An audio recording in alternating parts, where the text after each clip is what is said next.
Hi everyone, welcome back to Trevor Golliger Drums. Today I'm going to do a little video on cymbals. I've had a request by one of our subscribers.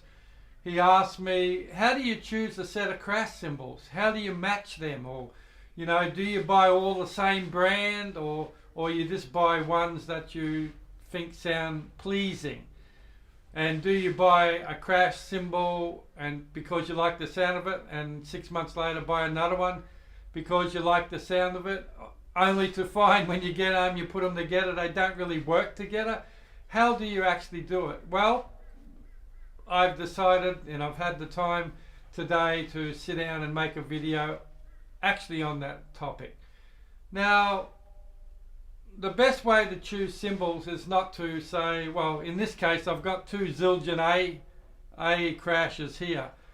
I don't always use the same brand and model crashes, but you know, if you go to a shop you can buy actually a pack of, you know, cymbals, and usually those cymbals have an actual sound that's probably pleasing.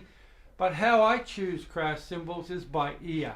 I listen to one and I think, gee, really like the sound of that. I think of the music I want to play using that crash, and I get in my head, well, what is that, the crash sound that I need to play that style of music? And if it is, I will buy it. Now, once I go to buy another crash cymbal, I keep that cymbal sound in mind when I go to the store. And I just think in my head, I'm looking for a pleasing interval between the crashes. So I crash the one I've got at home.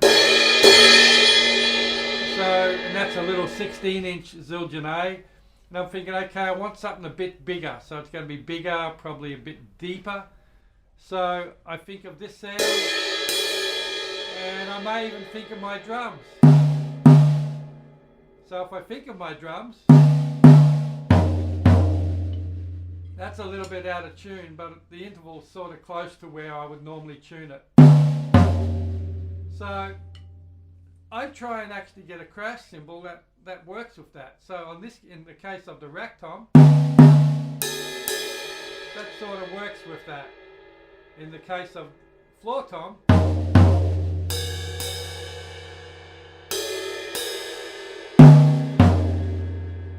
they're sort of similar sort of intervals, and that's what I'm really looking for. You know, I don't necessarily buy the same brand and model crash cymbals.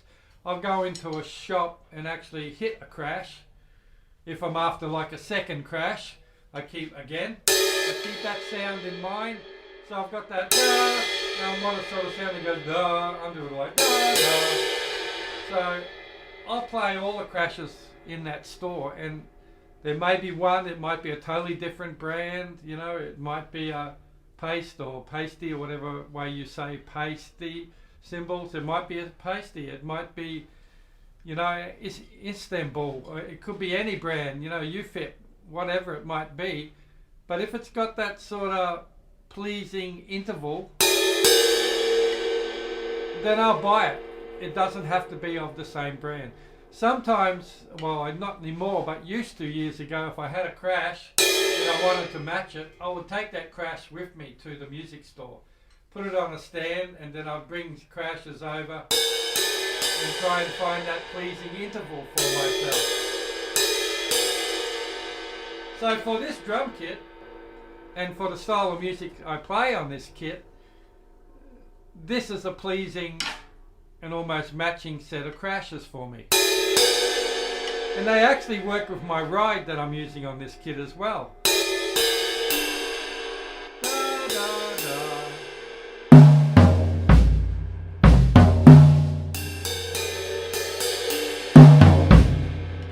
So it really, really works for me.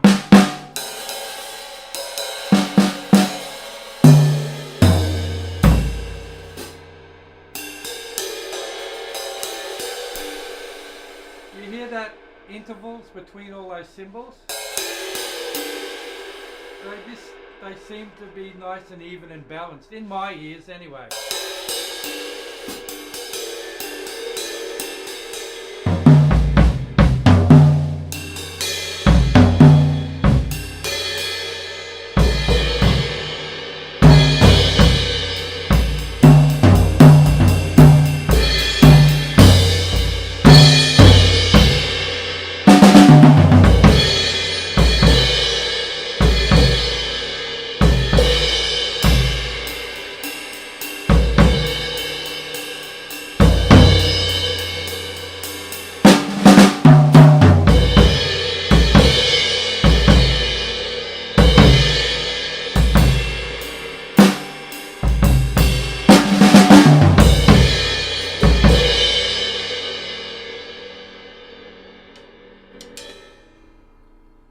So they have that pleasing interval.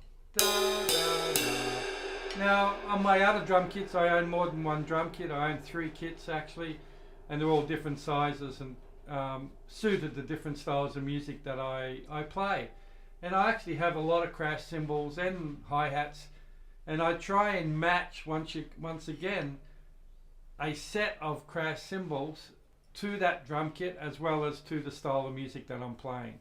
You know, there's no point in me having little 14-inch crashes if I'm playing in a heavy metal band. Well, yeah, they can work as almost like giant splashes. But, you know, if I'm playing rock or something, if I use my big drum kit, I got a big Gretsch Broadcaster 24, 13, 16. I often use larger crash cymbals with that. 20s or 18-inch crashes. And ones with full body, but still that have that pleasing sort of interval. So anyway, people, I hope this has actually made some sense to you, especially my subscriber who actually asked me for this video.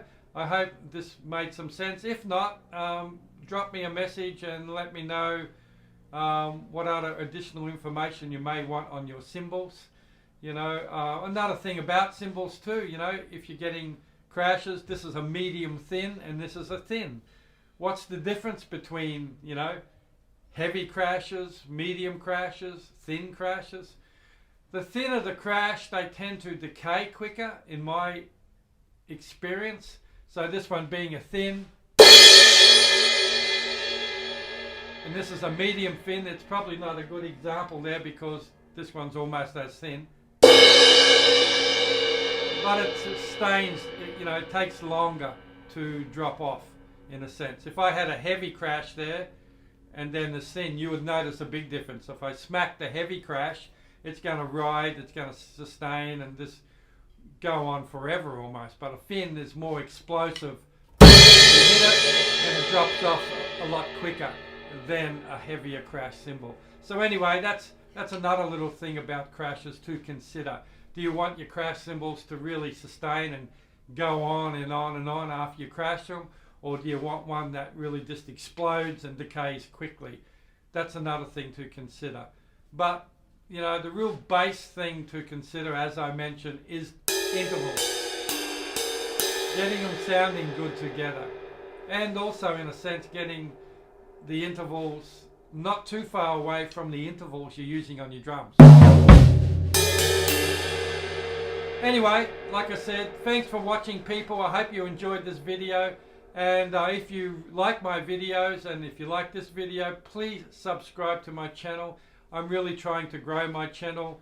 All the work that I put into making these videos, I'd really like to increase the subscribership, for want of a better word, and get it up over 1,000 so I can monetize my channel and try and make a couple of cents back just to, you know, recuperate a little bit of money because of all the time I spend doing videos.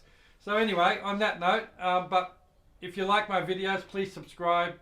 Also hit the like button, then you'll get notified every time I you know, drop a new video. So on that note, thanks people for watching. We'll see you at the next video.